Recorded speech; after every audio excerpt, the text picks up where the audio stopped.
आज भी ईडी के सामने पेश नहीं हुए दिल्ली के मुख्यमंत्री अरविंद केजरीवाल। ईडी के समन पर आम आदमी पार्टी ने बयान जारी किया। केजरीवाल ईडी की जांच में सहयोग करने के लिए तैयार हैं, यह कहा गया, लेकिन ईडी के नोटिस को गैर कानूनी बताया है आम आदमी पार्टी ने।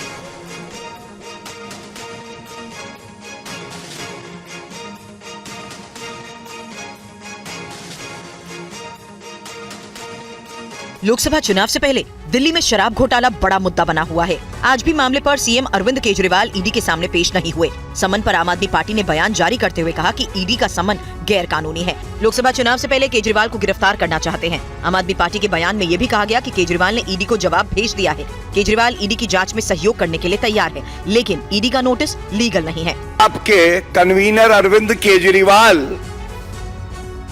घबरा के थर-थर कांप रहे हैं। जांच एजेंसियां आज बाज बन के ईमानदारी से भ्रष्टाचारियों को काट रही हैं। उनसे जनता की जो गाड़ी कमाई है उसका हिसाब मांग रही हैं। कट्टर बेईमान अरविंद केजरीवाल जो कभी ये कहते थे कि भारत से भ्रष्टाचार को खत्म करना है, ये दीमक है। आज भारतीय राजनीति का वो भ्रष्टाचारी दीमक बन गए हैं।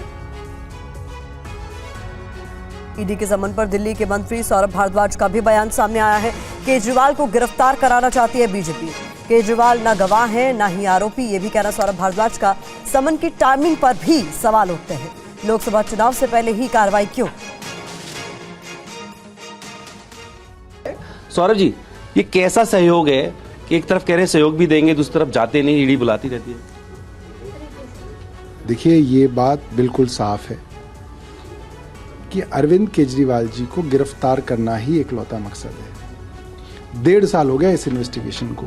ईडी, सीबीआई, देश की सबसे बड़ी एजेंसी इन्वेस्टिगेट कर रही हैं। कोई सबूत नहीं मिला, चार्जशीट दायर हो चुकी है। अब इस स्टेज पे मुख्यमंत्री जी को बुलाने का क्या मकसद हो सकता है? मुख्यमंत्री जी ने पूछा, आप मुझे क्यों बुला रहे हैं? मैं गवाह हूँ, अभियुक्त हूँ। ईडी ने कोई जवाब नहीं दिया। इससे और ये शक गहरा होता है कि मंशा सिर्फ और सिर्फ उनको गिरफ्तार करने की है, और टाइमिंग जो है वो लोकसभा चुनाव से पहले की है कि लोकसभा चुनाव से ऐन पहले अरविंद केजरीवाल जी को गिरफ्तार किया जाए ताकि वो लोकसभा की कैंपेन ना कर सकें, भारतीय जनता पार्टी को फायदा हो सके। ईडी के सामने केजरीवाल के पेश नहीं होने पर अनुराग ठाकुर ने कहा है कि दाल में कुछ काला जरूर है। तो दिल्ली की मंत्री आतिशी की दलील है कि ईडी और सीबीआई राजनीतिक हथियार बन गए हैं। उप मुख्यमंत्री जेल में है। अब मुख्यमंत्री भ्रष्टाचार के मामले में ईडी के समन को बार बार नकार के हाजिर नहीं हो रहे हैं। इससे स्पष्ट दिखता है कि कहीं ना कहीं दाल में कुछ काला है, यहाँ तो पूरी दाल ही काली नजर आती है। ईडी ने आज तक अरविंद केजरीवाल जी के सवालों का जवाब नहीं दिया। ईडी के अफसरों को भी पता है कि ये समन इल्लीगल है, गैर कानूनी है। अगर इसका कानून में आधार होता तो ईडी अरविंद केजरीवाल जी की चिट्ठी का जवाब क्यों नहीं देती? अगर वो बेचारे जवाब देंगे अरविंद केजरीवाल जी के सवालों का, तो क्या जवाब देंगे? अगर वो सच सच जवाब दें तो उनको ये कहना पड़ेगा कि हमने तो ये समन इसलिए भेजा है क्योंकि हमें बीजेपी के हेडक्वार्टर से आदेश आया था। केजरीवाल के ईडी के सामने पेश नहीं होने पर बीजेपी ने कहा है कि वो जानते हैं कि शराब घोटाले में उनके खिलाफ पुख्ता सबूत है, इसलिए पेश नहीं हो रहे। वहीं संजय राउत ने कहा कि केजरीवाल किसी से डरने वाले नहीं है, बीजेपी जांच एजेंसी का दुरुपयोग कर रही है। केजरीवाल जी जानते हैं शराब घोटाले में उनके खिलाफ पुख्ता सबूत है।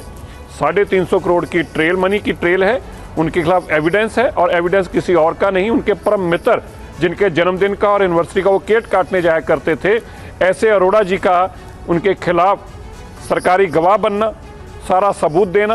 और स्पष्ट है अरविंद केजरीवाल जी ने ये पॉलिसी अपने बड़े बड़े दोस्तों को काम देने के लिए बनाई थी और उनसे करोड़ों रुपया लिया है। केजरीवाल किसी से डरने वाले नेता नहीं है।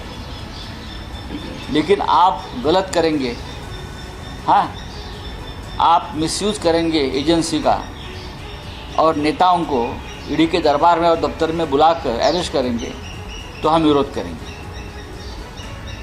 हम आपके पास अब तक 50 इस प्रकार की कंप्लेंट भेजी है जो बीजेपी में है।